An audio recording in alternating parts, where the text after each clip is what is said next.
அனைவருக்கும் வணக்கம். என் பேர் ஆறுமுகம். தென்பத்து கிராமம், மானூர் வட்டாரம், இயற்கை விவசாயி மற்றும் பயிற்சியாளர். இன்னைக்கு நம்ம பார்க்க போறது என்னன்னா இலவம் பஞ்சு.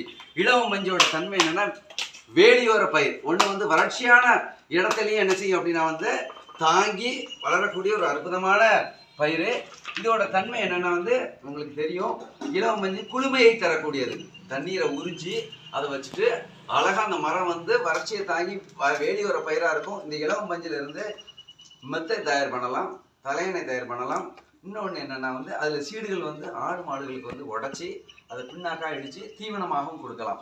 அப்பேற்பட்ட அந்த இலவம் பஞ்சு நம்ம வீட்டில் ஒரு 2 மரம் இருந்தால் போதும், நம்ம குடும்பத்துக்கு தேவையான அத்துணை தலையாணை செய்துக்கலாம், மெத்தை செய்துக்கலாம். இதோட ரேட்டு கிட்டத்தட்ட பார்த்தீங்கன்னா 1 கிலோ பஞ்சு ஒவ்வொரு வட்டாரத்துக்கும் ஒவ்வொரு மாவட்டத்துக்கும் ஒவ்வொரு விதமான விலையாக இருந்துகிட்ருக்கு. நம்ம பகுதியில் இது பார்த்தீங்கன்னா கிட்டத்தட்ட 1 கிலோ பஞ்சோட விலை 80 ரூபாயிலேருந்து 85 ரூபா வரைக்கும் போயிட்டுருக்கு. நம்ம என்ன செய்கிறோன்னா, எங்கள் வீட்டில் ஒரு 2 மரம், பாட்டியோட வீட்டில் 2 மரம் இருக்குது.